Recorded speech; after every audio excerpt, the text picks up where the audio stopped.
Mecca basketball right here in New York City, MSG, Madison Square Garden.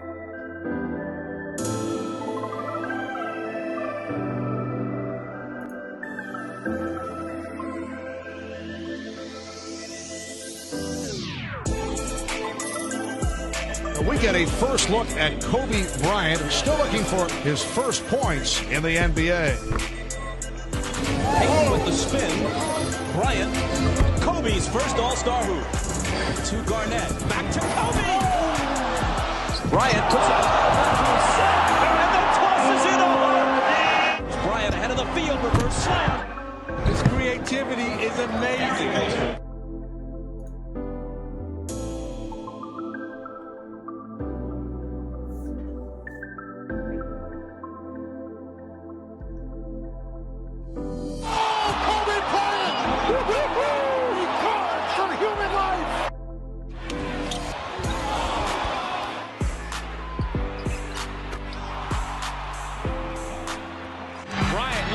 Three.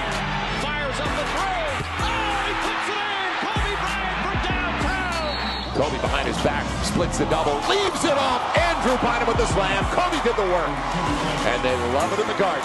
Kobe Bryant with that three-pointer has now reached the 20,000 career point mark. Bryant spins, puts it up, puts it in. 61.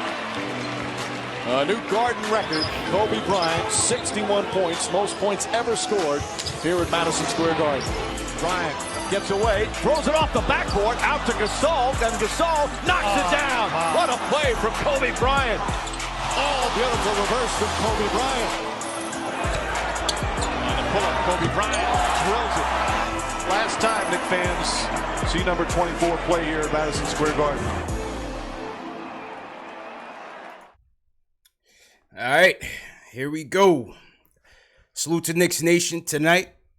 Salute to Laker Nation. Salute to all the Kobe fans all around the world. This is a special edition, KnicksFanTV, CP here on a tough night. You know, it's been more than 24 hours since the untimely passing of Kobe Bryant in a horrific helicopter crash.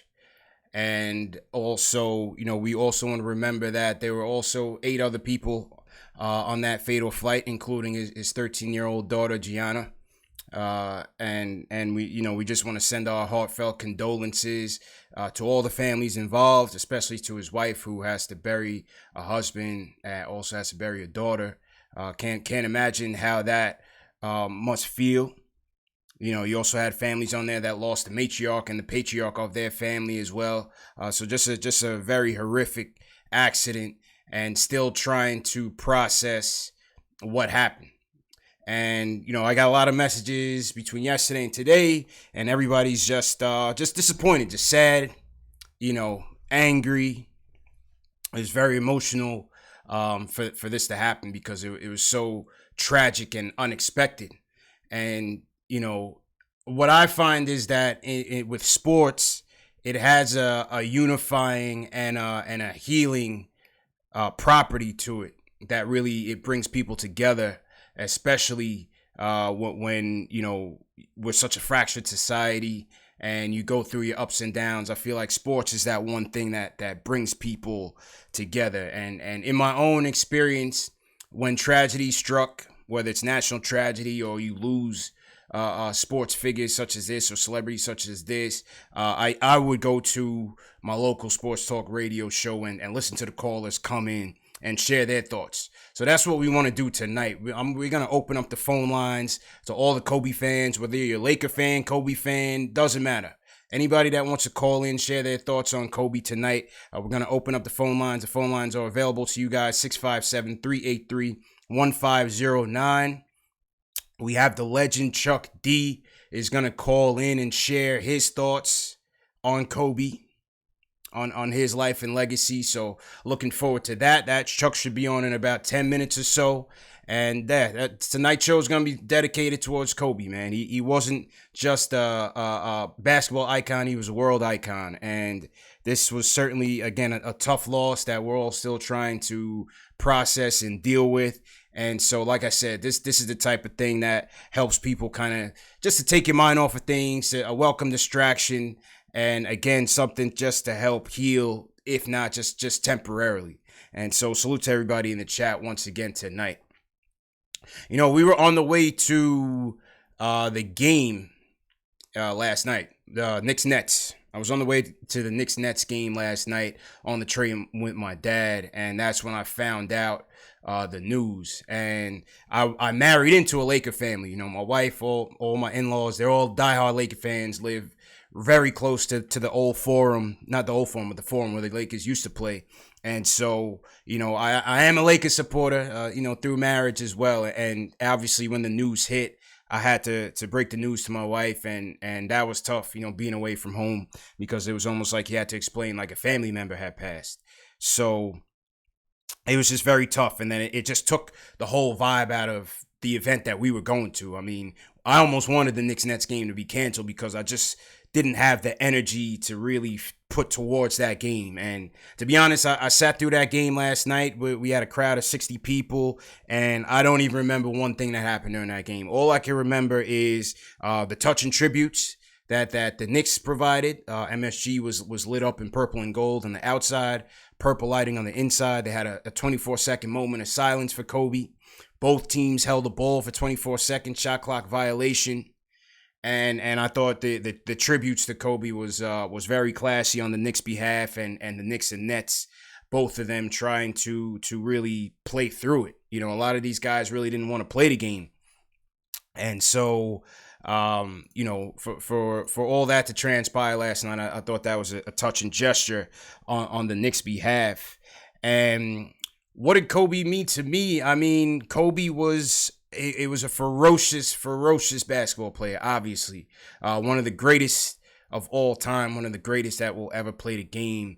I think, you know, the passion that he carried towards the game and wanting to be the best, to be better than MJ. You know, this was the second coming of MJ, no doubt about it. The way he carried himself, the way he walked, the way he talked, his fadeaway jumper, the way he approached the game with a laser-like focus. I think that was something that I'll always admire Kobe for, just how he approached the game and wanted to be great. And, you know, all the accolades that we know, the 5 championships, 18 All-Star appearances, all the All-NBA titles, you know, 12 All-Defensive Team. Never forget. We always look at the Kobe highlights of him, you know, dunking on people and hitting all those clutch shots and 81 points. Kobe was a terrific defender as well. And that's why he is at the top of the heap in terms of some of the greatest to ever play, because it was on two sides of the court where Kobe was truly great. And so, you know, those things just run through your mind, and you just... Everything was just so eerie about it, in that, you know, all the attention was on last Saturday in terms of LeBron's pursuit of passing Kobe for third on the all-time scoring list. And all the attention, it was about Kobe and LeBron passing Kobe, and Kobe kind of passing that torch to him as a Laker. And so, and then LeBron writing on the shoes, you know, Mamba forever, all of that. And LeBron passing him, and Kobe sharing his tweet with the world, his final tweet, congratulating LeBron James in terms of pushing the game forward and really respecting him as a Laker. And so it's just truly tragic, man. Truly tragic. Hang on one second. Let me see if this is Chuck D. Chuck, is that you? Yes, sir. How are you doing, C? The legendary Chuck D, icon humanitarian, joins us today. Chuck, welcome to the show, man. It's an honor to have you on the show, albeit under, you know, we're all grieving for the loss of Kobe. So obviously we wished it was under more happier times, but definitely an honor to share a few minutes with us. Yeah, man. As you guys know, big fans of UCP and also JLs and et cetera, and y'all keeping the season very exciting and interesting. But it is what it is. And I'm thankful for you letting me on your program. Absolutely, man. And you know, when the news first happened yesterday with Kobe, you know, you had messaged me and shared some of your thoughts on Kobe and vice versa. Just share with the people, how will you remember Kobe? What did he mean to you? And what was your reaction when you first found out?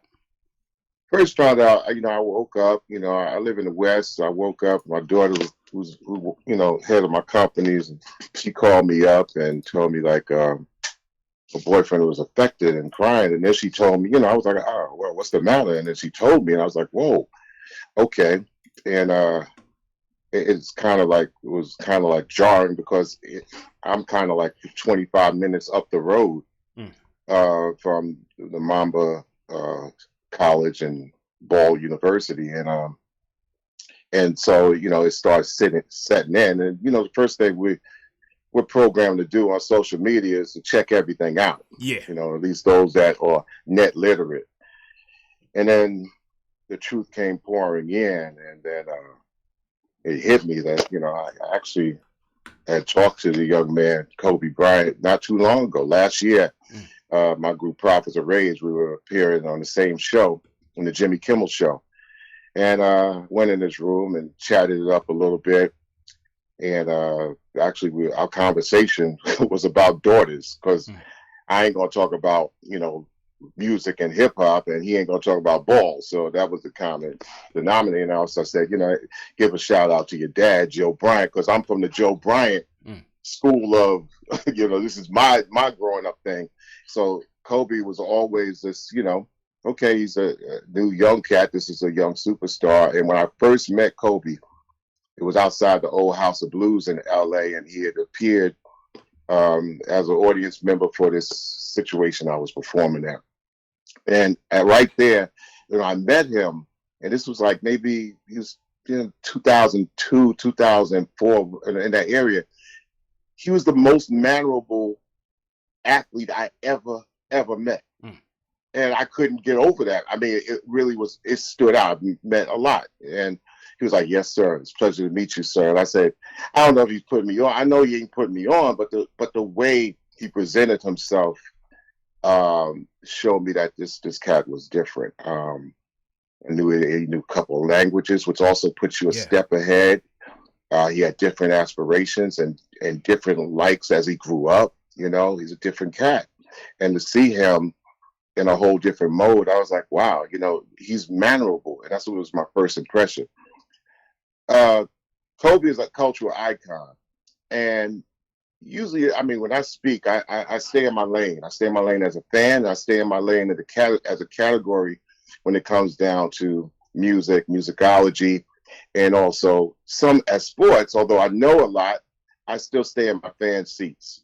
One of the things I cannot stand is when somebody who is not in the game or around the game, like in music, tries to take over a sports talk program. So I was like, so I stay quiet. But in this case, you talk about a cultural icon, and at the beginning, or I should say at the tail end of the last century, where the cultural icons of ball and rap started to be accepted equally in both platforms. And David Stern fought against this for a very long time because he didn't want to kind of see the integrity or the game be overtaken by this culture of hip hop and rap, and so be it, whatever.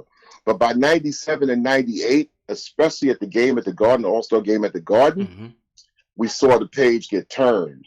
And Kobe was kind of like in the beginning of that. We know we had Allen Iverson and all that, but it seemed like this was the acceptance of hip hop and ball pretty much being marketed both ways.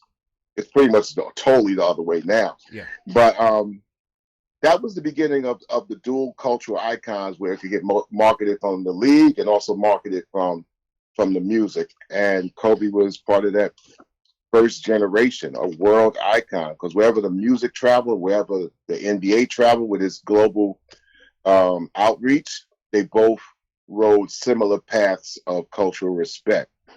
So, and Kobe was the epitome of bringing that into the forefront, but still keeping the old school ethic of hard work, not taking the easy way out, I'm not saying the new school didn't look at it that way, but Kobe definitely brought a lot of the old school ethic with the new school game. And he was a combination of a whole bunch of different things, all the way to when he, was working down in Philadelphia, making his rap albums, because I happened to have a couple of situations with Sony at the time, and Kobe was involved with that. So Kobe was really one of the first breed, the superstars that came from an aspect where both realms of culture, coming from the Black environment, had to get respected equally and marketed equally from both sides. And then he just proved everything afterwards. The talk about his prominence on the ball, on the court, was just, I mean, then you get into total ball talk, and that becomes something else. Yeah. You know what I'm saying? Absolutely. And that became something else. The whole thing, how that permeated. So Kobe in his post-ball life was doing all these things that people would tell him was impossible, and he seemed to take on those impossibilities with that same vigor. Yeah. And getting this news yesterday, it snowballed on you, because you get the news about Kobe, and then you get the news about what he was doing. That's the thing that really seriously hits you hard in the gut, because he wasn't like, I mean, this is Grammy weekend, man. He was like, it wasn't up there in the air with his boys and let's go. He's coming from his camp, going to a pickup game with his daughter and other, ball players, and he was, man. I mean, he was doing that extra thing that he wanted to see be looked upon differently. He was making a statement and just being a dad. My conversation with him last year was about being happy being the corny dad.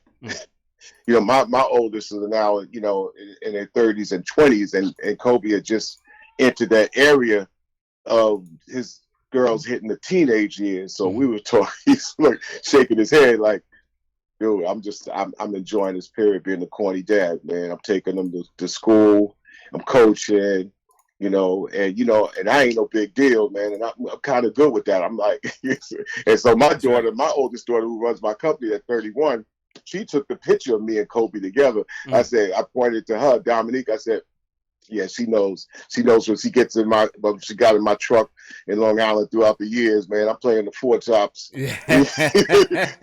We got to turn up, y'all listen to Hot 97 on your own time. Yeah. We can't mix some of that in old school. Yeah, I'm keeping it old school. And this is the music she plays to the day. So she started laughing. Kobe started laughing. We started laughing, and we went and did our thing. But ironically, our conversation was about daughters, man. And so it struck me many ways, because my daughter broke the news to me. And this dude he was doing, when I was a kid, man, and I was born in 1960, so I was 12 years old. Baseball fan, Mets fan, but a big fan of Roberto Clemente. And when Roberto Clemente's plane went down, as he was helping our earthquake victims in Nicaragua, and it went down from Puerto Rico, it struck me, man, to be a hero for life. And I was so bothered by it, but enamored by it, and galvanized by it, and saddened by it, man. And I can still feel that emotion to this moment. With Kobe situation yesterday, the fact that this brother was trying to figure out like how he could get up to the game. This is why he rode bring some parents along, and I'm gonna there's a whole school of people. Come on, man. Yeah. Come on, man. He was doing the noble thing, man. He's doing the noble thing. He's doing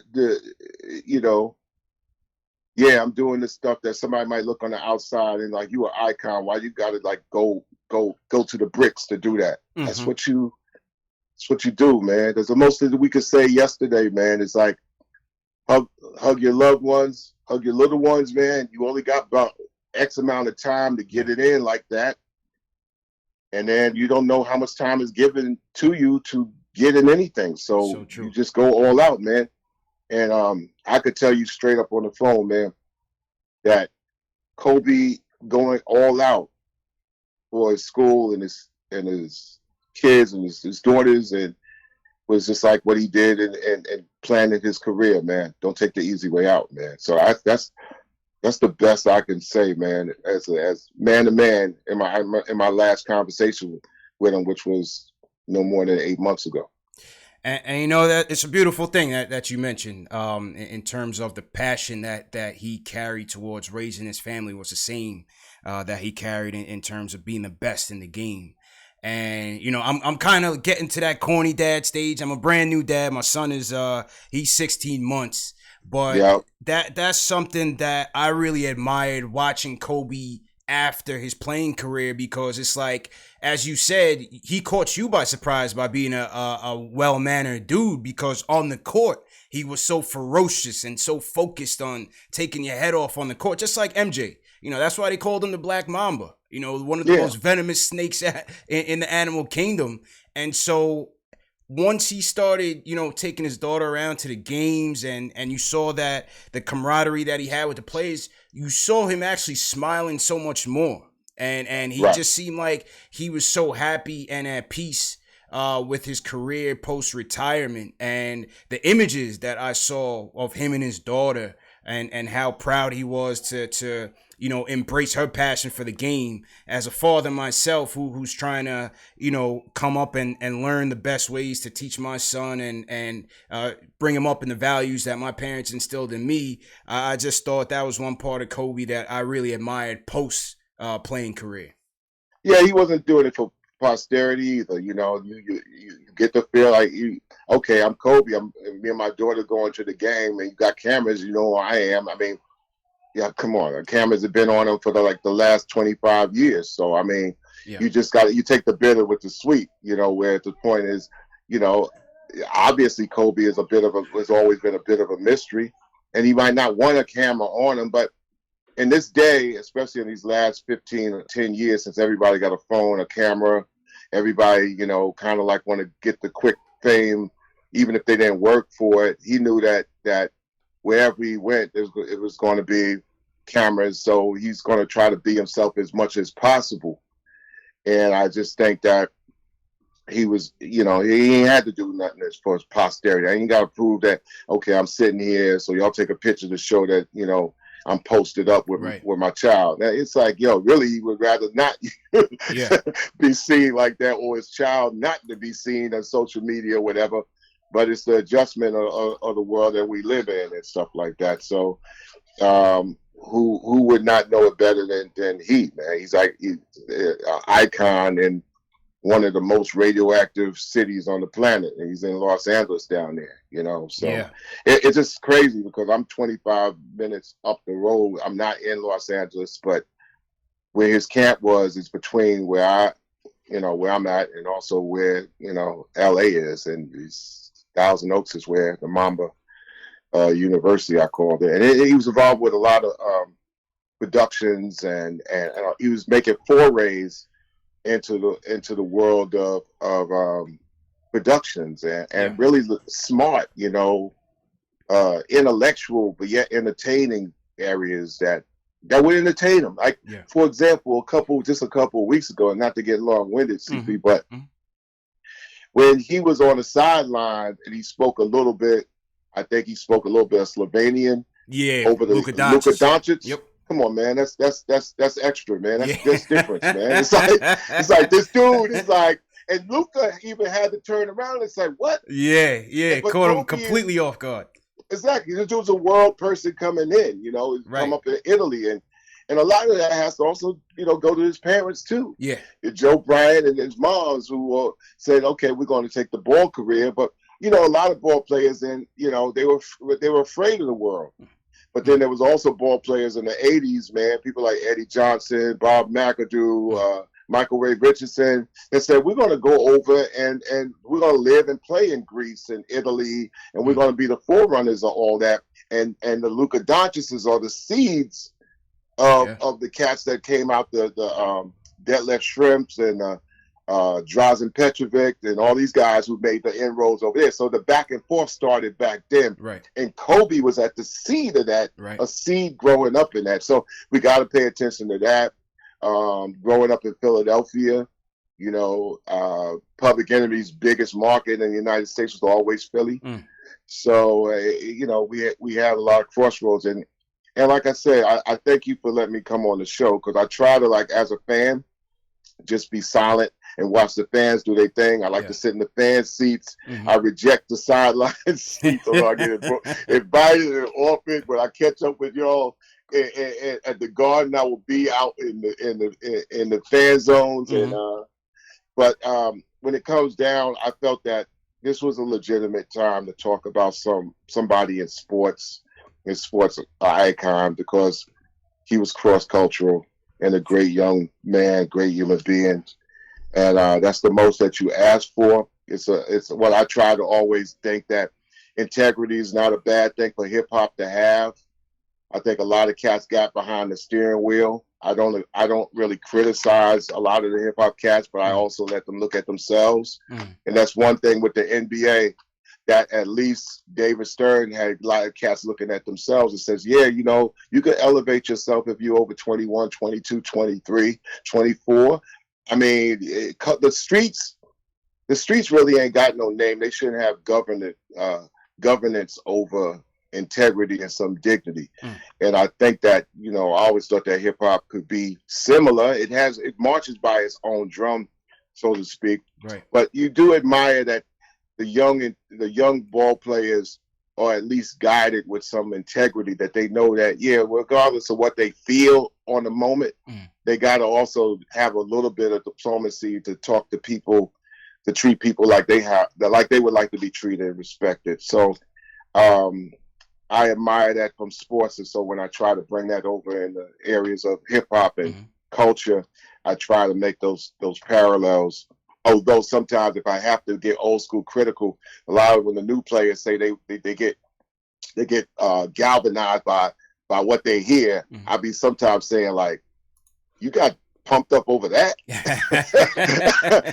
You got pumped up over that. To me, like a premier boom bap is gonna get you started, but you got to recognize from a full circle, you know, how it is. In order for you to speak, you got to listen. True indeed, man. True indeed. You know, you were obviously, or are, someone who's never afraid to speak their mind on topics of social issues. Always being unapologetic in terms of raising awareness for the culture and being a voice for the voiceless. We started seeing Kobe do some of that later on in his career and after his career, really speaking out on some of the more social issues that were kind of plaguing our society in those days. In your conversation with him, did he ever, you know, approach you for advice in that regard, or did you guys ever touch on that? I think Kobe was clairvoyant, if that's the right term. Maybe if I'm wrong, slap me, but he's a world person coming in. And whenever you're a world person coming in, you don't see the United States as your end all be all. He came in as a youngster knowing that there's more to the world than what was handed to him when he became stateside. So you're always aware about people, places, and things outside the 2,000 by 3,000 mile box. So obviously he's going to say, well, I grew up with these friends and they had their culture in line. So I noticed that there was a disparity growing up in the United States, and people didn't have what I had. So I think he realized that it was easy for him to speak to it. And also he was very clear, like saying, I know I'm going to be attacked for being a nerd. I know I'm going to be attacked for having a couple of privileges that people around me might not have had. They might have different upbringing. And I know they're going to look at me as being maybe a brat from an NBA, you know, player. So I know I'm going to come in with a lot of haterade around me, but I have a bigger picture. I have a bigger vision. And not only did he do that, he set some paths for many to follow outside the ordinary. Yeah. I think it was smart, man. I mean, I trust me, when when Kobe started talking Italian, man, I got kind of jealous, man. I mean, that's my biggest regret in the 115 countries I've been to. I live around the world. I make my living around the world, and I for some reason have never learned another language well. And that, if for a person that's been around the world and been through 4 passports as much as I am, I've shamed myself on that. And you see, Kobe talk, when he talk Italian, right? He talk a fly Italian. Yeah. So he talk Northern Italian and he talk Southern Italian. Everything. He knows all the dialects, man. All the dialects. Oh, yo. I mean, this cat was different, dude. He was a different dude, man. True story, man. Such a tragedy. And I was very much looking forward to, again, his life post-basketball because of, like you said, he was going to carry it with a vigor the same way that he did his basketball career. And you saw him really starting to build his media empire, already winning an Oscar for his Dear Basketball documentary and really understanding the need to control his own narrative. And so that was, again, with me, kind of aspiring to start my own media path. I was very much looking forward to what he was going to do in that walk of life. And, it's hard because you look at him as a young 41, and like I told you yesterday, it just seems like he had so much more to do. But then when you look at his resume and everything that he accomplished, it's like, maybe he did, accomplish everything he set out for. I don't know, man. Just tough to process. Well, he was just getting started, bro. Yeah. And 41 to me is a teenager. Yeah. So trust me, these next 19 years to where you've gotten to my age at 59, 60, Kobe Bryant man, he done turned the world. He was already turning the world upside down and just in those transitions. And I'm not just talking about business and money. I'm talking about path of ideas. So you're on your way, CP, because you were able to pick up off of a spark of idea that he was doing. Even back when Kobe was with the Sony, had the Sony deal, the league didn't think it was good. It was a good look at the time. There was a couple of combinations in there where they just figured that wasn't the right move. But let me tell you, man, Kobe had one of the best voices of all NBA time. He just had one of the best voices, and voices mean something. But I think he kind of weighed things but he's a driven dude, and a driven dude that he wasn't begging to be co-signed. Yeah. I think he wanted to challenge. If you did not like or you doubted him, he was going to take it at you. And understand. Let me tell you, man. Like I said, I grew up in the same town in Roosevelt, Long Island, as Dr. J. So Dr. J is my hero.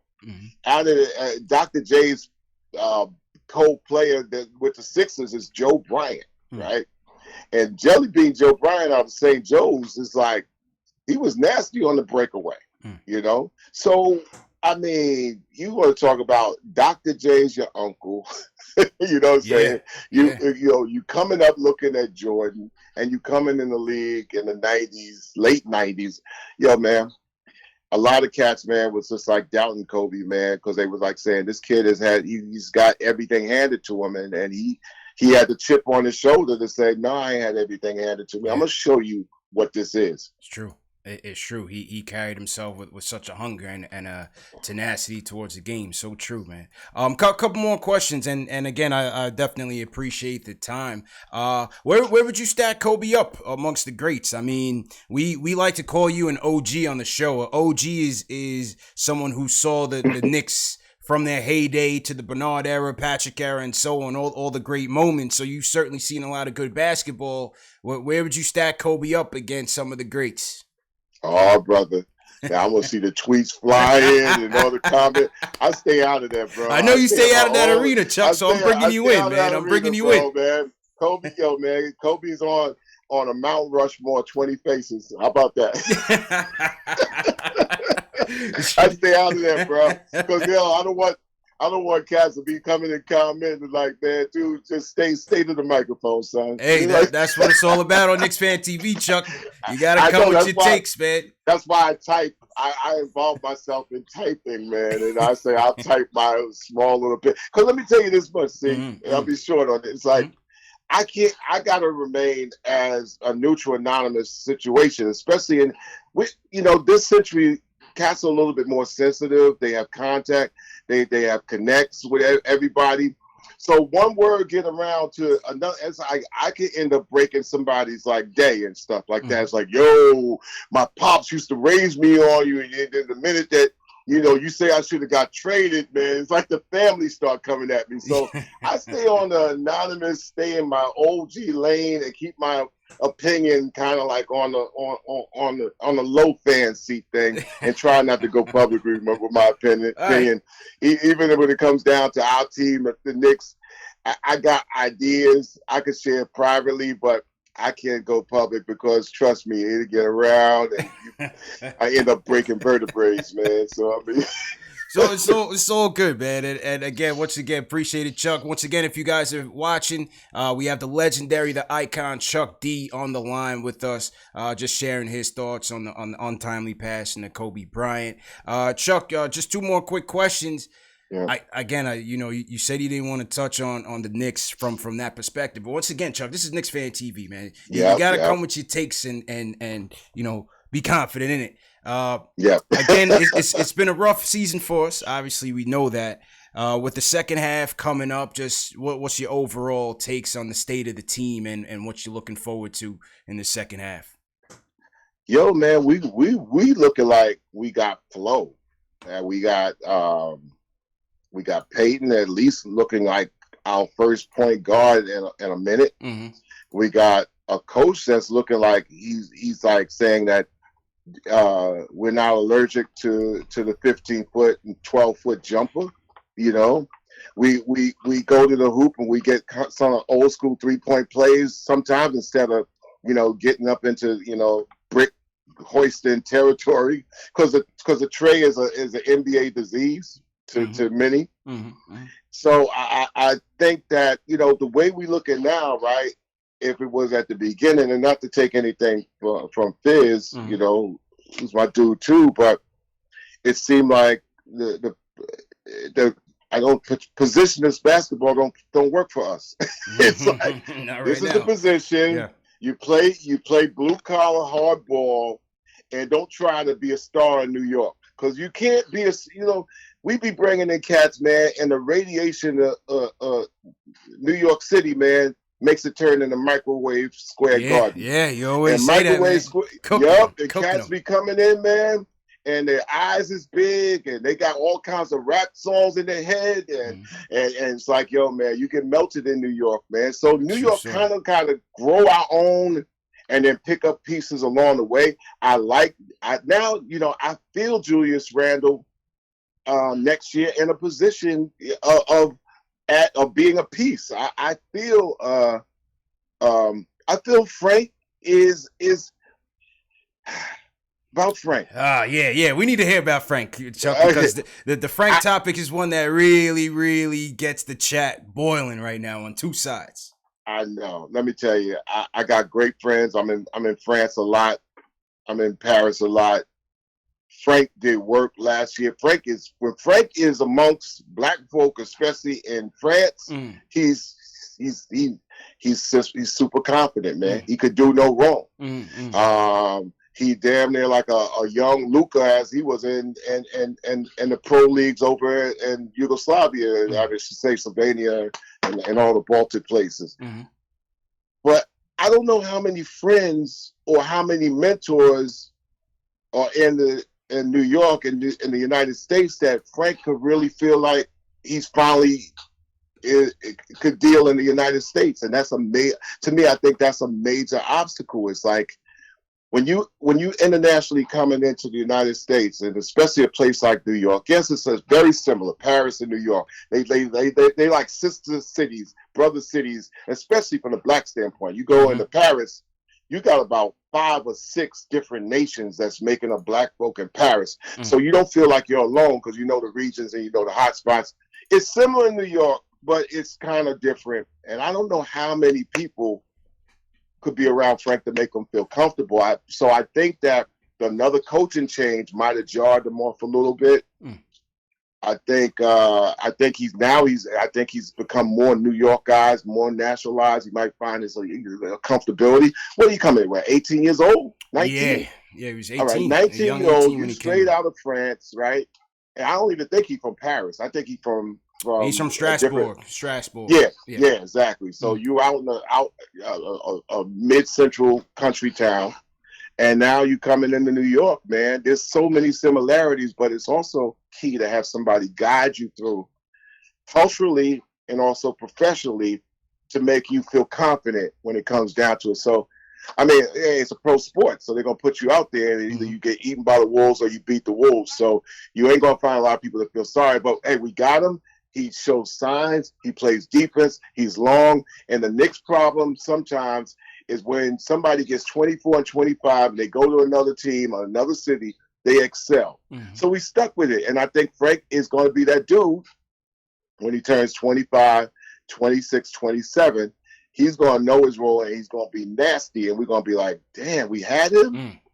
And I'm a firm believer, man, that I don't think the league is at its best when everybody's under 24. And especially New York. You can't come from another city under 22 years old and think that you're going to handle New York. It takes 3 years just to learn New York. Yeah, that's true. It ain't Toronto. It ain't Cleveland. it ain't nowhere. It ain't even LA. There's nowhere like New York, it. Man. There's nowhere like it. New York will melt you, man. And I ain't even talk about media-wise. New York will just melt you. Yeah. It's just not like any other U.S. city. It melted Joakim Noah, and he grew up here. That's what he admitted it himself. Exactly. So, I mean, am I a little bit disappointed in DSJ? We talked about that privately. I just leave it alone. I said all the talent. He's a dude that probably, if he goes to Charlotte, he's going to feel like he home, and you're going to see a different DSJ. But I don't think that young dudes under 25 years old who ain't really got the right system in there, I don't think they're going to ever do. We ain't never did well with free agents, and we ain't going to do great with young dudes under 25 coming into New York City unless they that special something. And I don't think, for example, even next year's draft, there's no guarantee that those guys is going to come out and be a John Morant. Yeah. It's no, I mean, like I'm not even gonna get into a discussion about my man Anthony's son, because Anthony's my man, so I'm making no assessments. But I'm just saying, I know I'm not making no assessments. I'm just saying that New York means blue collar. Also, New York means that the stars will emerge out of the soil somewhere, even if they come from another place. It got to be a Starks who comes from Tulsa, who wants to prove something. It's just got to be that. It ain't going to be the same type of way. True. And I think the last point I was trying to discuss I lost the point, but it's a very important point, and I'll probably remember it on the other side. But the draft is going to work for the Knicks, but it's a bunch of different combinations that got to work. And I think we possibly got something. Got to keep tinkering at the combination. Yeah. Well said, man. We definitely have to figure out the right combinations. And I think it starts with RJ. I think we have to figure out the best pieces that fit with him. I think we need a more scoring-oriented point guard with him. Some more players that could space the floor, that could shoot it well. And I think that's where it starts. I think RJ could be a piece, and we just have to continue to build those pieces around him that could build that chemistry. We got chippers. I still a firm believer that Knox is a chipper. I don't know where, but I mean, it just seems like I said, microwave square garden, man. Man, it's tough, man. They get microwaved in there, bro. It's tough, Chuck, and I hope they're not watching this show, man, because sometimes we can be unforgiving, but that's just the nature of the beast. You know that as well as anybody, man. I've been a Knicks fan since 1967, sitting at the knee of my father, and we had just traded Walt Bellamy for Dave the Butcher. And I used to like a guy named Howard Cole. I'm 7 years old, so I'm pretty, recognizing things. And, we traded Howard Comines, and let me tell you, we got this. I said, why we trading Bellamy for a butcher? Dave the Butcher. Yeah.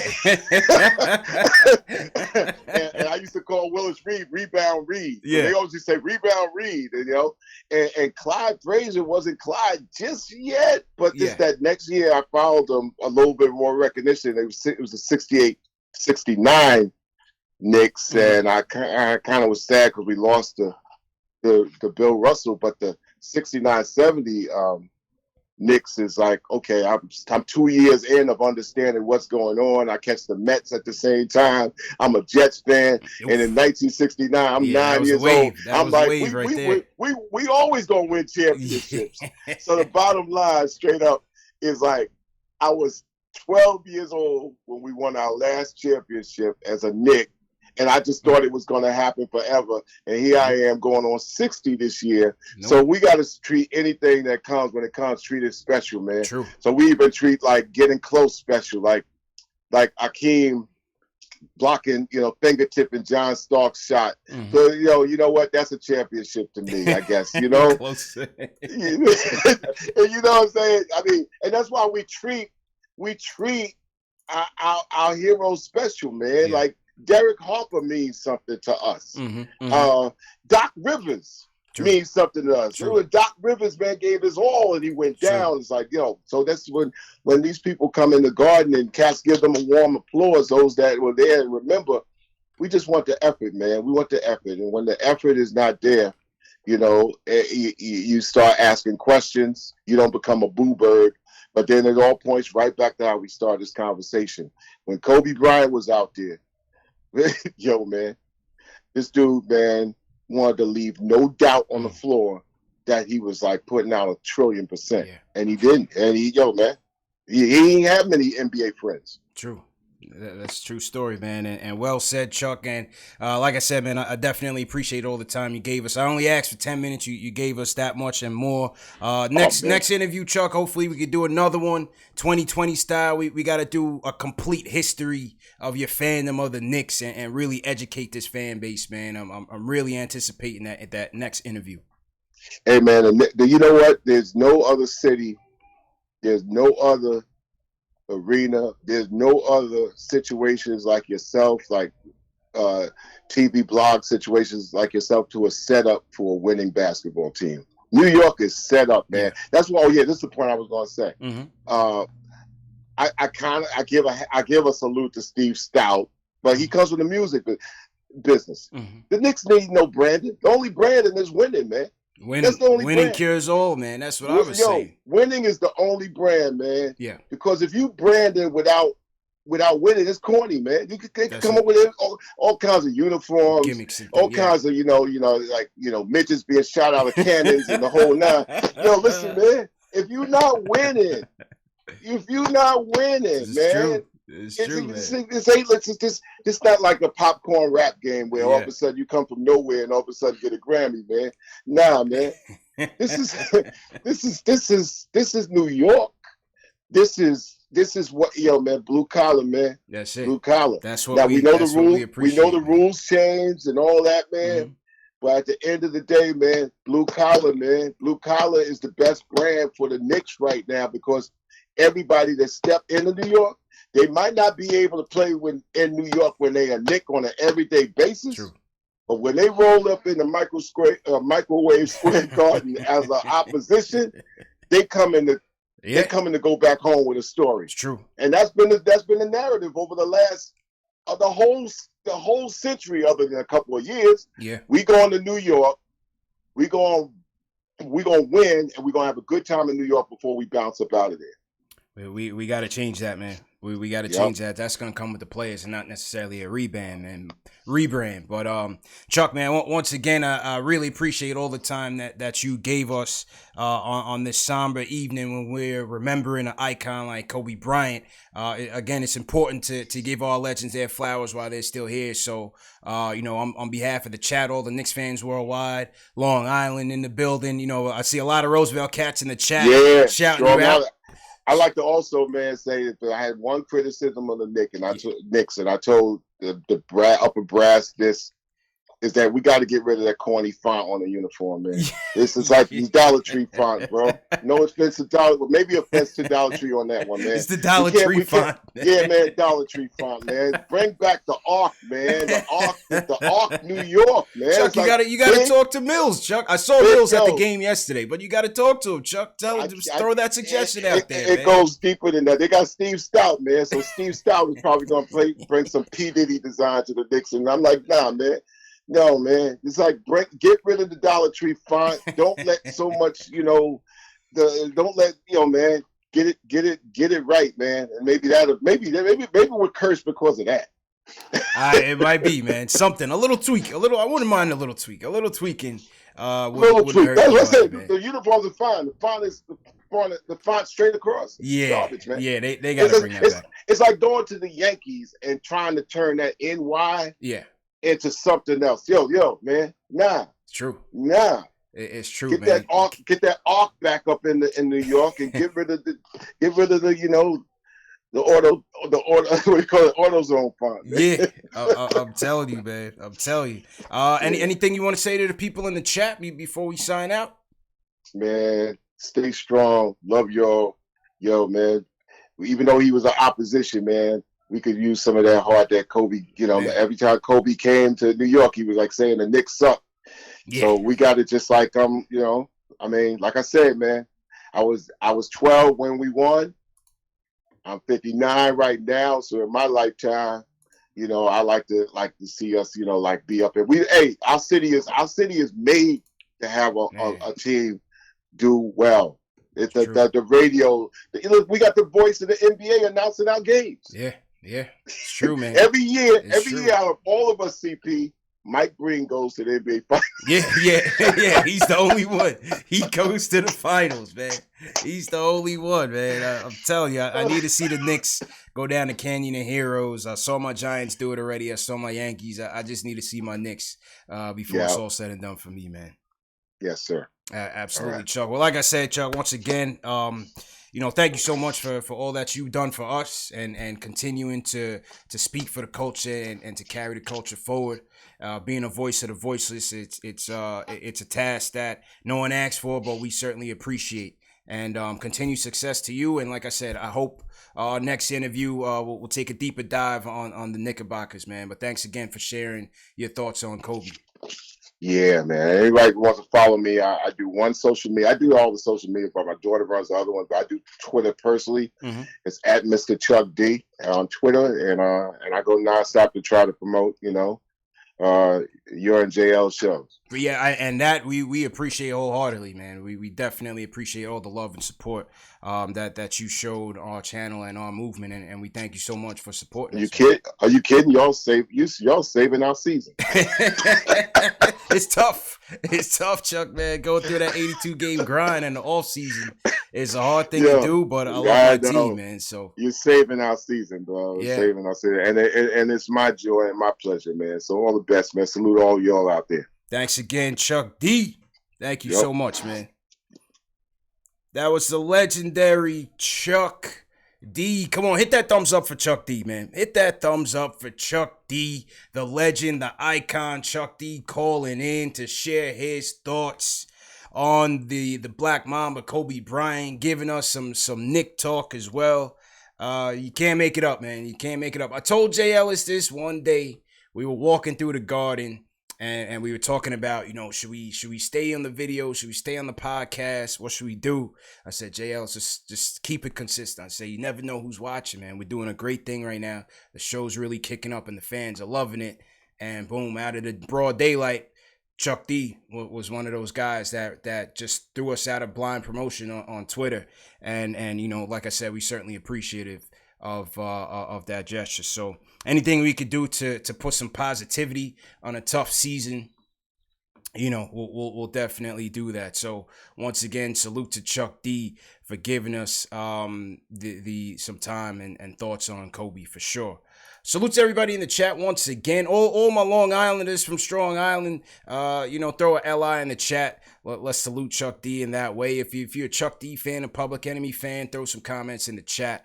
as well, because that was great, and you know, you're not gonna get that everywhere. So once again tonight we are saluting and honoring Kobe Bryant. I wanted to take some calls from the fans to get their thoughts on Kobe, to share their reactions to the news. So that's what we're going to do from now to the end of the show. We're going to open up the lines. First person I want to hear from is my brother-in-law, man. I told you guys I married into a Lakers family. I have my brother-in-law, Jonathan, a.k.a. JJ, on the line. He's a diehard Lakers fan. And bro, how you feeling tonight, man? Man, it's tough, bro. It's tough, man. I gotta be honest, man. You still there? Hello? Yeah, go ahead. You Yep, you All right, can. my bad. Yeah, Yeah, go ahead, man. bro. I can hear you. Yeah, man. From Inglewood, California, man. So we feel like we under attack right now, man. We lost Nipsey. We lost Nipsey, last year in March, you know what I'm saying? Now we losing Kobe, man. And I mean, you've been at the crib. We about, 5 minutes away from Crenshaw and Slauson. We 1 minute away from the Great Western Forum. So I grew up watching Kobe, you know what I'm saying, at the Forum. So we hurting over here, man. We driving home, all the signs is Kobe forever, Kobe rest in peace. They even the Honda dealership, man, they got Kobe signs up. So it's we hurting on this side of town, bro. Man, keep your head up, man. What were some of your fondest memories of Kobe, man? What did Kobe mean to you as a young Laker fan growing up? Man, I never forget when we drafted him. I was a Vlade fan, man. I was watching the Lakers and Vlade. I remember trading when Vlade got traded for Kobe on draft night. I was like, whoa, we just traded our center, who was pretty good at the time. He was all right for the 17-year-old kid. And we got him. I remember watching the playoffs, man. I was young. And it was Kobe. He shot 3 air balls against the Utah Jazz. Yeah, and I'm like, I remember that. Why did we draft this kid? What are we doing, man? Why is he even shooting? Yeah. But, man, one thing I remember was that, he shot the ball after the first air ball as a rookie. He shot it 2 more times. So I think that was the epitome of Kobe right there, is that, I mean, what he always talks about, even though he fails, even though he, through failure, I'm going to still do what I got to do to try to make it and try to win. And I remember after the game he interviewed, and I remember this as a little kid, they said, the season's over, Kobe, what are you going to do? And I never forget this. He said, I'm going to work myself to exhaustion and get better. And I'm like 19 years old, and I'm like, what does exhaustion mean? You know what I mean? I went to Google it. It's like, I don't even think Google was there, but you know what I'm saying? I went to literally look up what exhaustion really meant. And I was like, all right, this kid is for real, man. So, man, it's his work ethic. I think we've been hearing that all through the media and everywhere. It's his work ethic, man. He had a goal. He put his mind to it. And he literally said, I'm going to do that no matter what. And, I mean, that's just a testament to who he was. If you put your mind to something, it's possible, for sure. Man, well said, bro. Well said. And I have some fans in the chat. I think they were replying to your reaction in the Utah game when he shot those 3 straight air balls. My guy Alex in the chat said we would have traded him if he was on the Knicks if that happened. So you know how we are, man. We don't have any patience for that. But that, as you said, that was part of the maturation process of Kobe and really learning from his failures and really having that drive him to be more and more dedicated and successful in the game. Yep, man, it's just hard. Like, think about that. What person do you know as a 17, 18-year-old kid could shoot 3 air balls on the Los Angeles Lakers? At that time, they had 11 championships. The brand is crazy. And then still have the guts to do it 2 more times after 1 air ball? Yeah. Man, I mean, I think before we knew it, I think he was showing everybody what type of person he was, man. So, yeah, at that time I said, this guy's going to be a monster, man. And I'm glad we was able to witness his career, man. I watched every single game, man. Game in and game out, 82 games a year, including the playoffs, man. So it was an honor to watch him play, man. And it's sad, but it's now over, man. But he still lives on in LA for sure. True story, man. Well said. Another thing about Kobe that I admire, bro, was the 2 championship runs. I mean, you had the first set, the dynasty that he and Shaq built together, growing up together and really dominating the league in the early 2000s. Yeah. And then obviously from winning you know, the egos and the things start, and obviously the two clashed and butted heads as the two alpha males. And you know, Kobe wanted to be traded from the Lakers at one point to show that he could be the sole, the only guy, the man on the team, and carry that team to the championship. And they didn't end up trading him. They ended up trading Shaq to the Miami Heat. And then Kobe goes on to go to 3 straight finals and winning 2 over the Magic and the Celtics. How were those days for you? Yep. Scary. And it was during the time we all know Kobe loved Jordan. So I mean, during that time, they were talking about him going over to Chicago. That's where he wanted to play. That. Yep. So I was like, oh man, this is perfect. I mean, that's like kind of a match made in heaven. He loves Jordan. That it's an opportunity to go there, man. We really thought we were going to lose him out here.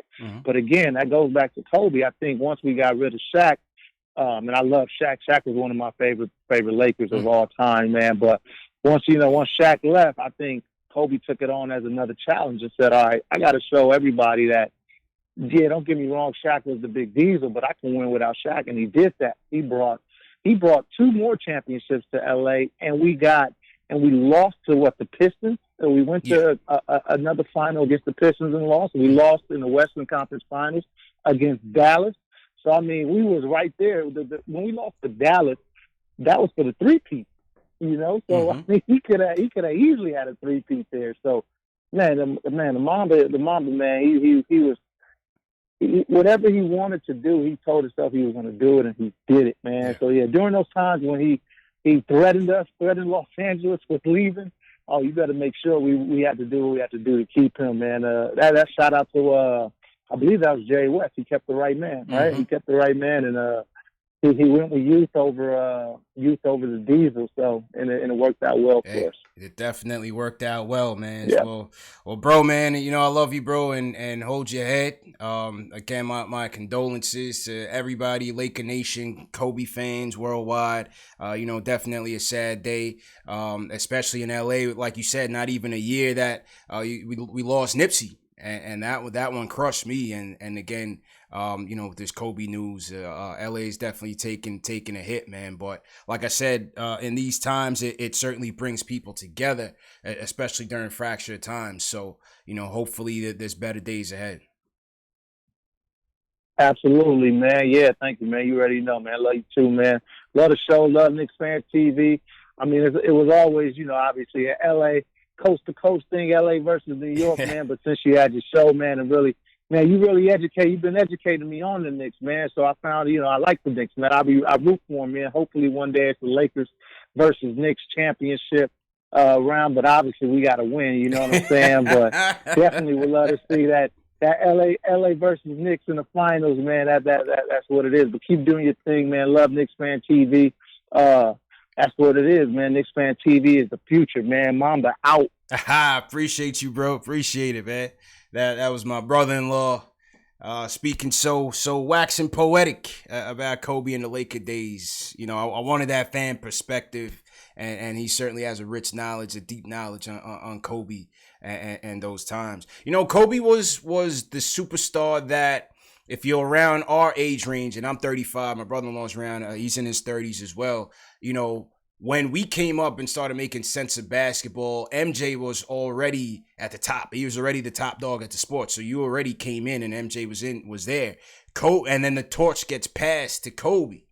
And with Kobe, you saw his whole arc from rookie season, you know, the rookie phenom, to winning his first championship, to starting the dynasty with Shaq, and then being at the top of the league, you know, a man on his own. And then again, coming back with 2 more championships and the 81 points, and then ultimately his decline into retirement. So Kobe was really that first superstar from my generation that we saw his complete arc. And again, yeah, it was just a remarkable career for Kobe, and just a tragic situation that happened to him and his family, man.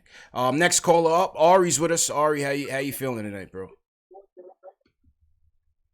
Hey, what's up, CP? How are you? Obviously, crazy 24 hours, huh? Yeah, been a crazy 24 hours, man, but doing all right, all things considered. I can't imagine what it must have been like at the Garden for that whole event and everything, and then you get that kind of news. It's kind of kind of a bummer. But you know, I think you know, Kobe would have wanted everyone to play anyway, obviously. So Yeah. I'm kind of happy the games were going on. And they did cancel the Um, Lakers and Clippers listen- game. Tomorrow's Lakers and Clippers game is canceled. MSG, Right. it was a somber note. MSG was a very somber note. I don't think anybody really wanted to be there. We just kind of just went there because they were Right. keeping the game up. Obviously, we know some of the players didn't want to be there themselves, so it's just very tough. But I thought, like I said, I thought MSG was really classy in terms of their, you know, respect and appreciation for Kobe. So it was a good gesture by MSG. That's great. That's great. And yeah, I mean, listen, I'm 32 years old, so I'm a little bit younger than you. And just like you said, you know, I remember MJ in his prime, but I didn't see the full arc like we did with Kobe. You know, I think a lot of the time, you know, we watch these players grow up, man. We like watch Kobe grow up since since he was a 17-year-old kid, and you know, we love basketball. Basketball is my biggest love.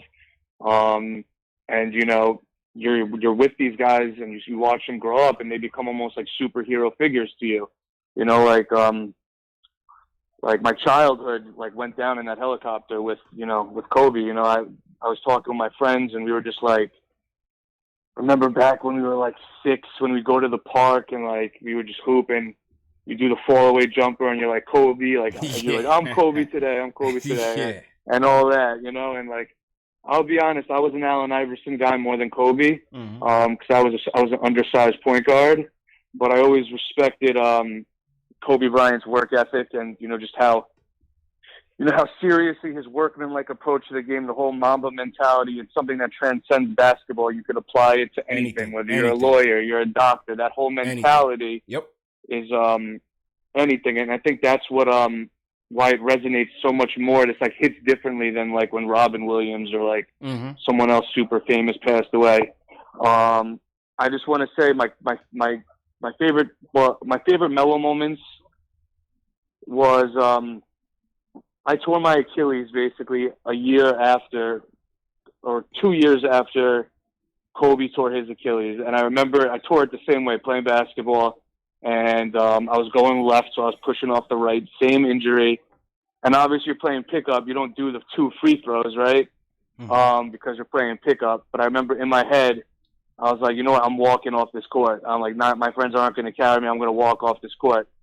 And I got back to, I went to the hospital. They had like emergency surgery right away. I had to get an Achilles rupture surgery. And I remember going to physical therapy for like 6 months. And like there was days where it was like painful. And it's like, I'm not a professional athlete. Like I don't really need to be there as much as I really need it as like a professional athlete. And I remember my physical therapist was like, dude, Kobe walked to the free throw line and took 2 free throws, just pushed through. I remember he telling me that. And I pushed through and I did the rehab. And it's just a very sad story. Personally, I think Kobe Bryant is top 5. He's certainly a top 5 talent of all time. That's without a doubt. He's probably ranks top 5, top 10 overall player in my opinion, but I don't think it's out of the realm to say that he's probably the most skilled offensive player to ever play the game with his footwork, the shots he hit, the difficulty in the shots he hit, just the way he knew the game, and he was a two-way player. And I think he's just, an inspiration to all of us of what could happen if you mix, great talent with great work ethic, how far you could take things. And, I'm just thankful for Kobe, and, I have a lot of flashbacks about my life, and, I'm just happy that we had a chance. I was able to witness greatness. True story, so that's basically it for me. Great call. I agree with you 100%, man, wholeheartedly. There's people that put him right up there. I would have to put him. Gotta be top 5. Top 6, of course, no doubt about it. Kobe's skill sets, like I said, is the closest thing to MJ to me. And people always wanted to compare him to LeBron. I just think LeBron's game, while great, was just different. It was just completely different. To me, the 1-to-1 is Kobe to MJ, man. That was a direct 1-to-1 comparison, and I think you can kind of flip a coin, man. Obviously I grew up with MJ first, so I'm partial, but Kobe's skill sets was right there, man. Dan from Long Island came to the game with us yesterday with his family. Dan, how you feeling tonight, man? First, thanks for taking the call. Mhm. And I just wanted to first say, about yesterday. Obviously, it was very somber. You were right. I've been to the Garden a lot in my lifetime. I've been to probably 150 Knicks games since I was a little kid. It was the most quiet. I heard Taj complaining to the ref like in the first 2 minutes about, and we were up in the 300. Yeah, you could hear him. Quiet, somber yesterday. Yeah. I remember. I just remember him yelling at the ref. I said, "Man, we're far away here." But anyway, nonetheless, I just wanted to really give you credit for the event yesterday, and it was nice meeting a lot of people that you hear on the on the call and people in the chat. It was a very nice group of people, and it was a very diverse group. It was just amazing, all the different ages and all the different races and all the different genders. It was just a real melting pot. You really have a very diverse fan base. So, I hope that anybody who's going to advertise with you realizes that, hey, man, you advertise with CP because he reaches a very, very diverse group of people. So if you're looking to, advertise with CP, I'm not trying to do a commercial for you, but honestly, it was a real nice event. It was a pleasure meeting your dad, and you have a real, you're doing good things. So I want to commend you. Appreciate it, Dan. Much appreciated. And then regarding Kobe, listen, I'm a little older than you, but when he was playing, I wasn't, I didn't root for him just like MJ. I rooted against these guys. I didn't want them to do well. And, Kobe always struck me. I was always respected one thing about him, though. He's not like the modern athlete. Because, I know a lot of these young cats today, if you really remember Kobe, the CP, he wasn't hugging guys before the game. No. He was old school mentality. Had no friends. He was old school mentality. He had no. He resurrected his reputation after he retired. That's part of his thing. But when he was on the court, he wasn't your friend. He wasn't kissing you on the cheek. He wasn't Magic and Isaiah. He wasn't doing none of that. He was, I'm out here to tear your heart out. I'm here to beat you. I'm not trying to be your friend. I mean, why did he get along with Shaq? Because he didn't think Shaq worked hard enough. Let's be honest. Yeah. That's where the whole thing came down. He was critical of Shaq, his work ethic. He thought that he thought Shaq never reached his potential. It's true. That was his criticism of him. And and I don't know the man personally, but I respect, and you see what he's done what he did in his post-basketball life. The man had a mission, and he was trying to execute it, whether that was being the best father he could be, whether that was making movies, whether it was even the books he wrote, which I think, to a lot of people out there too, if your children are into sports and but they you have a problem getting them to read books and stuff, read the Kobe series, man, because I'm telling you right now, the kids will love it. And, attacking literacy in young, especially young boys of color. He's just so, I'm very impressed with how well-rounded of a man he was, from what I see publicly, even more so than his basketball ability. So, I just wanted to touch on that. And here's my question for UCP and for the other callers. And again, I'm not a basketball historian, but other than the Red Sox trading Babe Ruth, is there a worse trade ever than Charlotte trading Kobe Bryant? Yeah. Well, from a I'm bias, just saying, in the history of sport. Yeah, that was that was unbelievable, man. But like my brother-in-law said, listen, Vladdy was still, a good player, but I mean, damn, they highly underestimated the talent that Kobe was, man. Crazy. Yeah, but he tells a story about his agent telling him, they're going to trade you. Charlotte's going to choose you, but they're going to trade you. And, they had some questions about whatever, and I guess that fired up Kobe too. He wanted to play for the Lakers, but that fired him up. The things he used. And then here's the last thing too that I just want to mention regarding Kobe. He's such a unique talent. I don't want to get involved in how good he was because I don't think it's fair. Listen, I didn't see the Big O play. Right. But anybody who saw the Big O play will tell you he's the greatest ball player of all time. If we had, as much film on him as you did on everybody else, so I don't want to get involved in who's the best. I think it's very dangerous because we all talk about our generation, but there's mad generations before we even saw, right? So, but what I will say is this: to think that he at 18 years old and 19 years old, especially his second year in the league, that he rose to such prominence And he played, I always call about guys not being NBA ready. We got to wait till the guy's 25, 26. This kid, his second year in the league, was an all-star. Yeah. I was taken aback. I didn't realize last night when the public address announcer mentioned 18-time all-star. 18-time, yeah. 18 times. Yeah. And, that's just, it's an incredible legacy. I feel terrible for him and his family. It's just, it's too soon. And again, as a competitor, I rooted against that cat every single night. But now that it's all over, looking back, I respect everything he did. And to everybody who's mourning out there, I'm sorry for your loss, especially for the Lakers fans out there.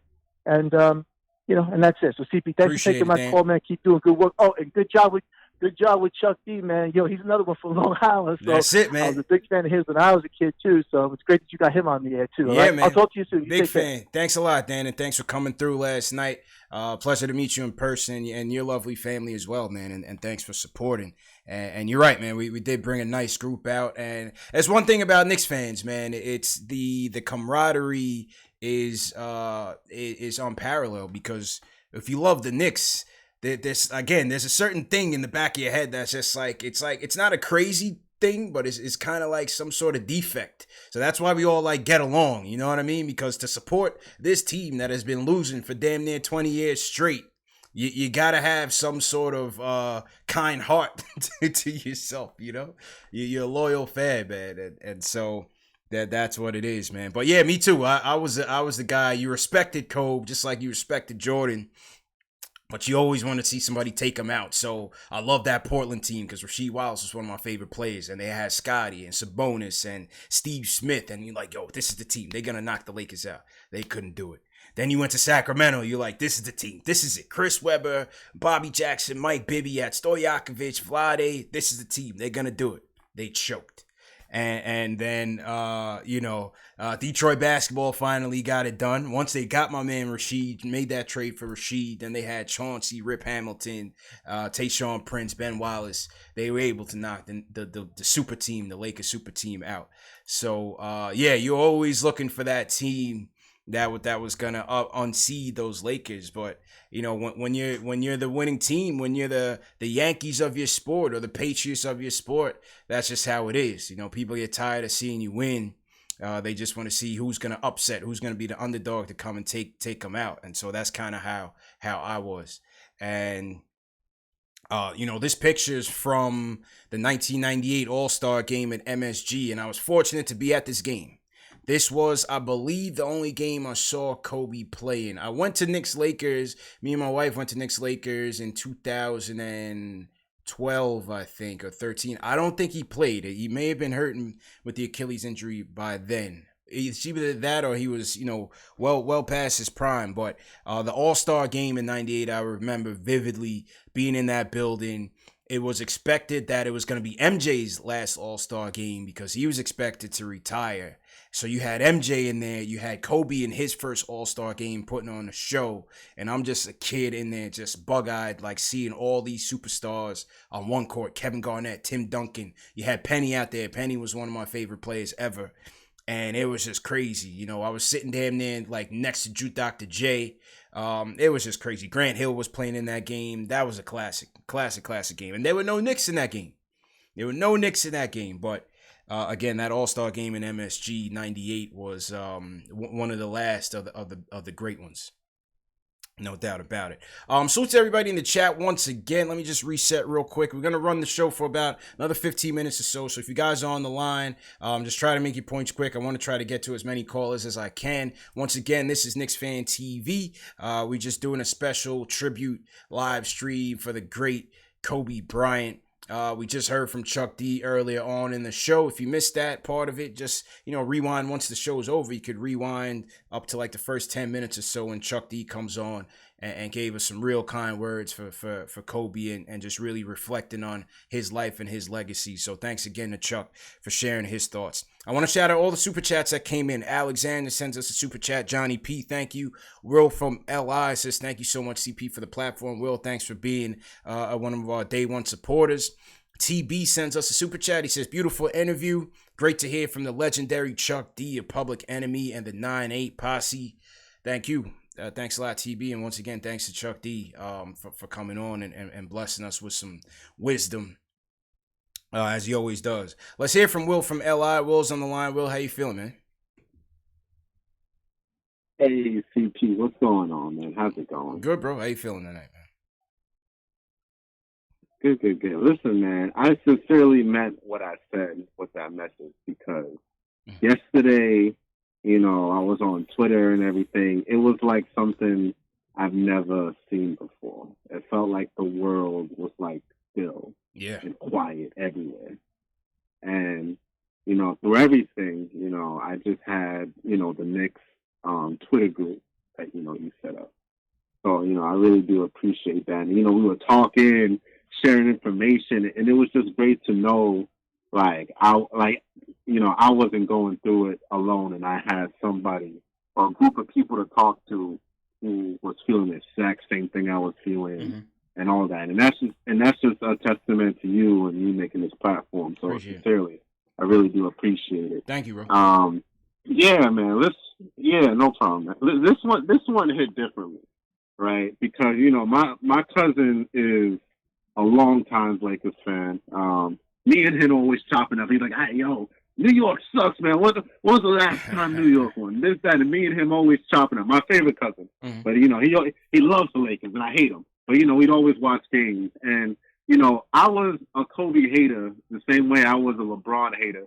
And, you know, still am. But the point was, for me, where I would watch games with my cousin and I would see Kobe play, and it was just I couldn't deny his greatness. When you know, Ari already talked about it, but when he ruptured his Achilles and came back and shot the shot, when he popped his finger out of place, you know, goes to the trainer, he pops it right back and just walks back like it was nothing. I was like, this kid is tough. And then, you know, all the shots and everything, you know, and Kobe is the definition of work ethic. And if you can take multiple of anything Kobe said and can make into a quote, and you can like tattoo it on your arm, and that you can use that to like prevail through life. So ultimately, Kobe to me was just an amazing player, an amazing icon, amazing father. I feel so bad what happened to his daughter. You know, for me, I don't have any kids. I have goddaughters, but I have two little goddaughters that I have, and I die for those girls. Yeah. And I could only imagine how it would feel to be a father, and you're looking your daughter in the eye, and there's absolutely nothing you can do to save her. And it's just heartbreaking. Tough. But either way, man, I'm gonna just get off on that. Tough. Either way, thanks so much for the platform, CP. Doing great work, and I love the interview with Chuck D. Thanks, man. Great work as always. Keep it pushing, man. Much appreciated, Will. Always one of our day ones, man. Well said and great comments. Ron Cleveland in the building. Ron, how you feeling tonight, man? Man, CP. Yeah. Boy, you know that phrase. You know, this one hurts, man. You know, I mean, me as a father of, you know, I mean, I got 5. You know, I mean, I got 4 girls, man. And my youngest is 11 years old, and you know, I mean, and you know that one it really hurts, man. And you know, when I think of Kobe, man, I'm gonna let everybody know my age, man. I'm 46. You know, and I've been blessed to watch Michael Jordan come in the league, watch him play. Watch Kobe Bryant come in the league, watch him play from beginning to end. Now seeing LeBron, likewise. You know, and these are the comparisons when they talk about who are the greatest. You know, these 3 guys' names comes up in the conversation. And for me, what I think about with Kobe, man, I was like, you know what? When you think about when Jordan got ready to retire, CP, where the league was at, if Kobe hadn't done what Kobe had did, the league would have been in trouble, man. Yes. Kobe really, you know, we didn't see it then. Everybody looked at it as, you know, here's this guy trying to be like Jordan. But if this guy wasn't what he was, the league would have been in a lot of trouble, man. So far as trying to advance the game. So for me, what I saw with Kobe is Kobe took the mantle from Jordan, took it to a whole nother level, because Jordan wasn't too much of a teacher of trying to teach nobody else. You know, he wanted to kill you, and you knew that. Kobe post-game, post-career, he was teaching these young guys how to play the game of basketball. He was on the teaching aspect. And that's what I get from Kobe. And the thing is, when I look at sports, there's 3 sports that I follow in particular. I watch baseball. I'm heavy on baseball. I'm heavy in football, and I'm heavy in basketball. And these 3 players' name epitomizes what it means to be an athlete. The first player in baseball, when you talk about all-out effort, and it's a travesty this guy is not in the Hall of Fame, you know who I'm getting ready to call. Charlie Hustle, Pete Rose, played every game like it was his last. He never cheated. He never cheated the paying customer. Then when I go to football, all the greatest football players that I've seen in my time watching football, I think about Junior Seau. Never cheated the game, played his heart up like it was his last. And in basketball, Kobe never cheated you, man. He never cheated you. So with that, CP, man, much love, man. Appreciate you, bro. To the Knicks family, man. Hey, if these young guys can learn anything from Kobe, is you play the game the right way. You give the game all you got, because you never know who that kid watching you, man, that can aspire to be like you. So with that, man, hey, Mamba, man, much love, R.I.P. Hey, the Knicks, we going to have to keep pushing, man, but this was a tough one, man. Appreciate you, Ron. Well said, man. Great comments. That was my guy, Ron Cleveland, calling in with his perspective. And, yeah, you know, Kobe, that was one of the things as I was kind of watching different interviews and stuff of him today, preparing for this show. His legacy was very important to him. And he stressed being a teacher and passing on the wisdom that he picked up being a student of the game to the younger players, and really trying to be a shining example. And obviously the way he approached it, teaching the game to his daughters, and because she was so passionate about the game, and that was big for Kobe post basketball, was what his legacy was going to be. So definitely great sentiments there by Ron Cleveland, because I agree wholeheartedly, man. I agree wholeheartedly. So just a tough situation to deal with, and we certainly keep all the families involved in our thoughts. Let's go to Ireland. My guy Alex Collins, who's always in the chat, wants to call in. Alex, how you feeling, man? It could be better. Yeah, of course, bro. Shitty kind of. Sorry, yeah, tough, right. No problem. 24 hours. Yeah, so I just wanted to call just very briefly. I'm not going to say I'm line long because I want other people to get in, but I hated Kobe. Like, I absolutely despised Kobe for the first couple of years that I was following the NBA. When you come from Ireland, you kind of have this underdog mentality instilled in you. It's just part of the culture, and you always want to see the top dog fail. And Kobe was that. Like, Kobe was the top dog around the time that I started watching the sport and watching the NBA. Like, Jordan had left the league, and I despised Kobe. And then over time, that changed from just kind of like a hatred to just an absolute respect, because you saw he was like a unique blend of winner's mentality, work ethic, and just flair that you couldn't help but just feel inspired by him. He was just an absolute pure inspiration for just how hard he worked. True story. And just the mentality he brought to his profession. And I hope that, 41 is really young to go, and 13 is even worse. Yeah. So I just want I think that the thing that we can all take away from this is that life is short, and absolutely nothing is guaranteed. Like tomorrow is hypothetical. So just live your life to the absolute fullest, and leave it all out on the court. Have no regrets. Just give it your all, because it can it can be taken away at any moment. Mm-hmm. So yeah, that's it really. Just a terrible 24 hours. Yeah. But we'll get through this. Yeah, man. We will, man. That's all I got. Absolutely. Well said. Well said, Alex. Great call, man. Great call. It's my guy, Alex Collins, checking in all the way from Ireland. Never misses a show, whether it's live or recorded. He's been another guy, like I was telling JLs, you never know who's watching. Alex Collins, here we have a guy checking in all the way from Ireland who watches our show. It's probably 3 o'clock in the morning over there every night, late night. He's up tuning in, and that's just a testament to the community that we built. Will from LI touched on that as well. The community that we built of Knicks fans, and again, it's just something just to come together.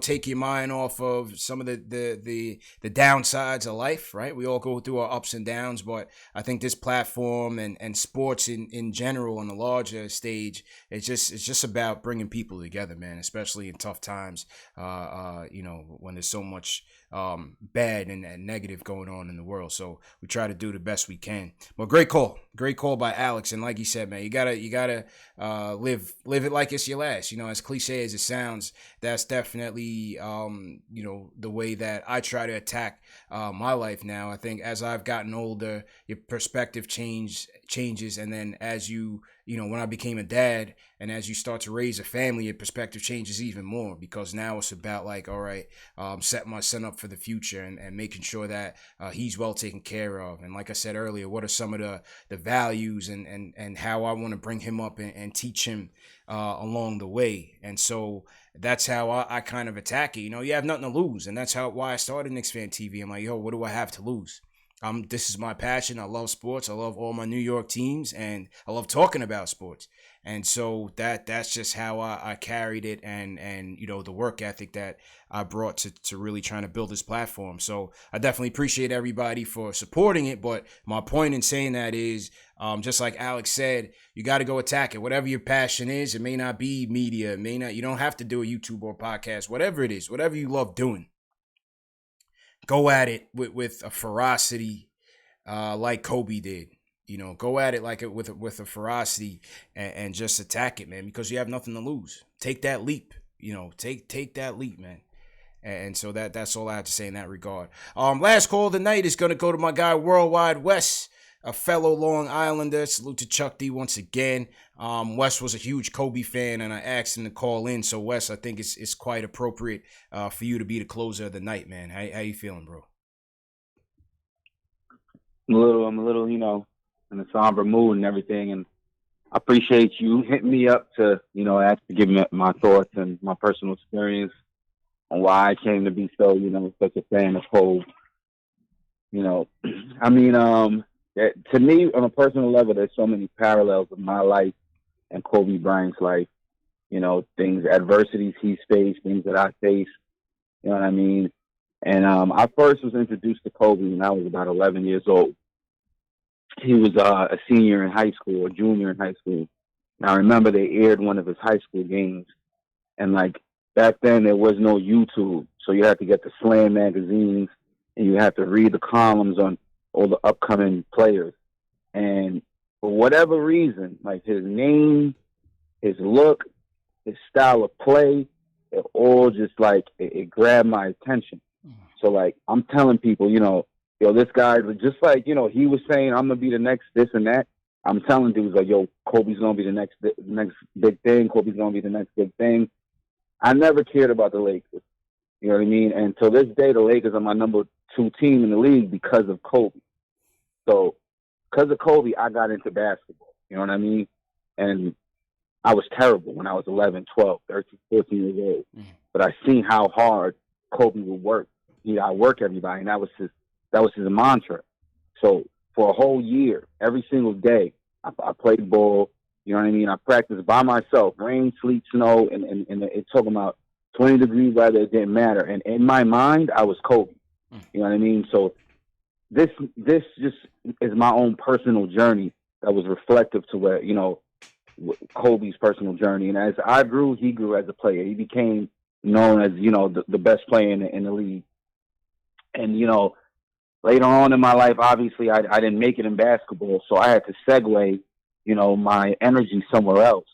So I said, I'm going to apply the quote Mamba mentality and attack the books in the same way, and I later earned a degree and graduated and everything. And anytime I had a test, I had to study, I had to use time management. In my mind, it was always Mamba mentality. Like, failure is not an option. You know what I mean? Like, you have to work for what you want. And it was always related back to Kobe. You know what I mean? Later on in my life, I kept playing ball. I still play ball to this day. Just like one of your last callers called, I tore my Achilles. And at that exact moment that I snapped my Achilles, I knew it was snapped. First thing I thought of was Kobe.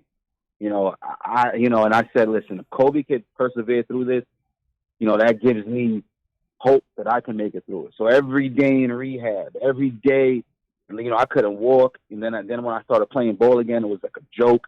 I couldn't explode off my foot. And I used to be, a dunker and stuff like that. So it was very, very humbling. And I just referenced everything I did back to Kobe. He inspired me in so many ways, and he touched so many people. And like, I'm here thinking, like, why is it that he touched so many people? And I think it's the fact that he's so relatable. He didn't have the perfect come up. He wasn't like Stainless. He messed up. He got into legal issues. He was cocky. You know what I mean? Like, he rubbed people the wrong way. He always get along with his teammates. He had flaws, which we all as human beings have flaws. And I think that was, we one of the most things that attracted us towards him. Even if we didn't subconsciously, we didn't know that's what it was, because you're talking about people from all different genres, all different sports. There's never been an athlete that touched people and inspired people from all different sports, probably since Muhammad Ali. You know what I mean? And I remember growing up and people saying like, oh man, when John Lennon died, it was, the world stood still. And I just couldn't understand what they were talking about. Like, dude, you don't know these people. And yesterday I was at work and one of my coworkers showed me her phone because they know how much I like Kobe. And when I read what I read, I'm not even going to repeat it. That moment just crushed me. I was praying to God, like, let this be fake news. Let this just be some idiot putting up some craziness. And it wasn't. And I knew, and this might sound crazy, but I just had a weird feeling that his daughter, his right hand sidekick, was with him, because he's always with her. So I'm like, damn, that's the first thing. I'm like, damn, I hope he wasn't with her. But I'm like, all right, it's a Sunday. That's an AAU basketball day. There's 5 people on the plane. Like, it was just devastating, man. Like, it's crazy. It's hard to believe. It's hard to accept. But it's like, it kind of made me like a little bit more have some resolve when I heard Tracy McGrady say that Kobe prophesied that, or said that he would prefer to go out young so that he could be immortalized. And, he's just as crazy to really actually believe that. And, in my mind, man, like, just studying Kobe and knowing how crazy he was, like, his last moments, man, he probably was just like Mamba mentality, if this is my fate, this is my fate, and with him and his daughter, what a crazy way to go out, man. But that guy left a legacy that, that is not going to be unmatched. And I feel like he put an end to the whole conversation forever of who the greatest is, Mount Rushmore. I feel like that conversation's dead. I don't really see how anybody can discuss it anymore. And I definitely think the NBA should change Kobe to the logo, 100%. So those are my thoughts on Kobe. Just wanted to share. Thank you for allowing me to share my thoughts. Of course, man. Of course. And great call, Wes. Thanks again for calling in. And I hope we hear from you some more, man, because I love when you call in. I love your perspective on the game, your Knicks take. So we got to get you in the studio, do some more podcasts for sure, man. So let's definitely stay in touch, bro.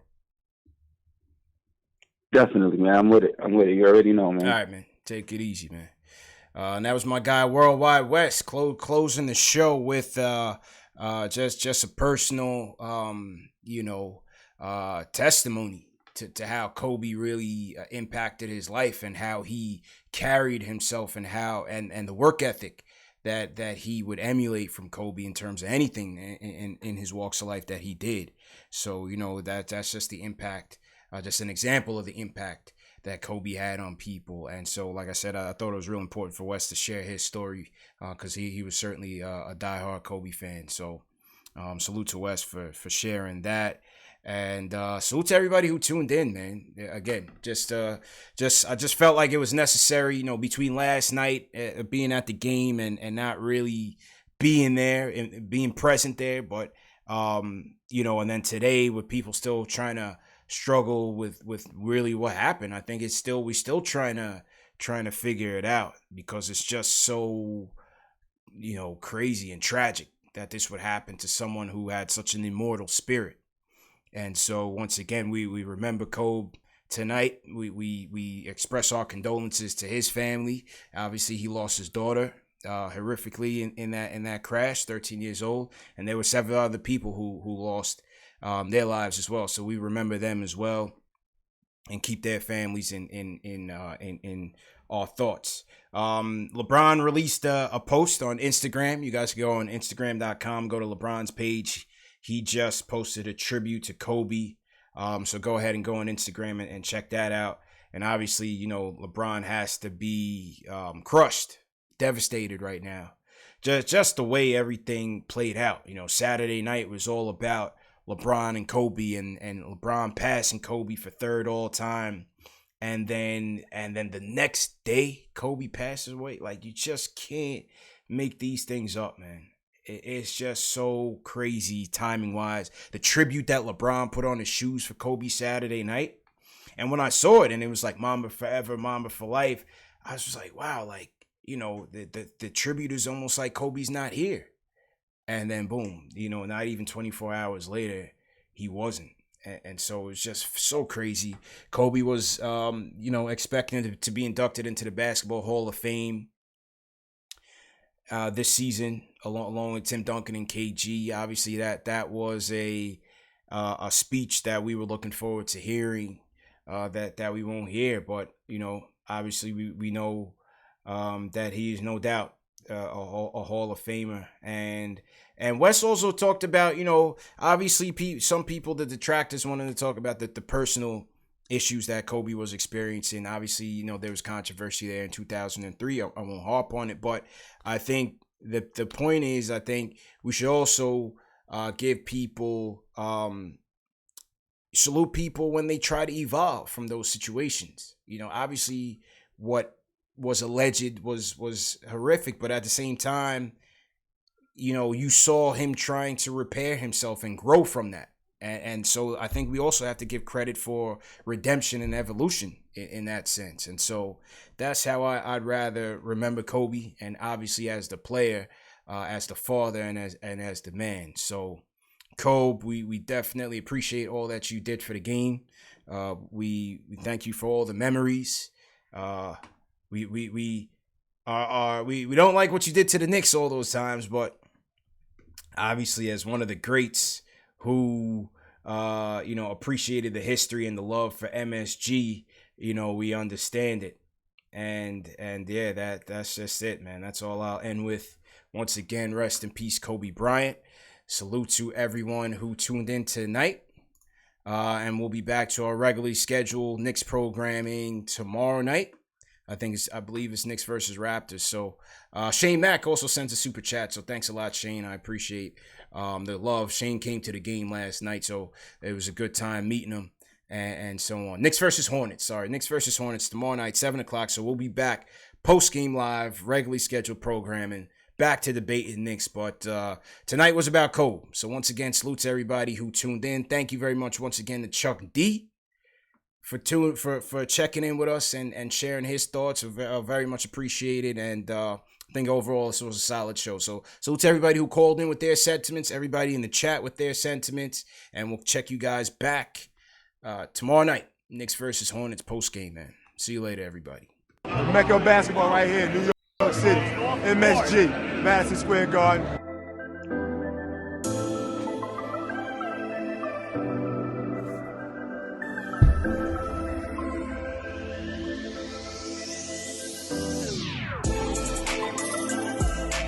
get a first look at Kobe Bryant, who's still looking for his first points in the NBA. Payton with the spin. Bryant. Kobe's first All-Star hoop. To Garnett. Back to Kobe. Bryant puts it back to his set. And then tosses it over. Bryant ahead of the field. Reverse slam. His creativity is amazing.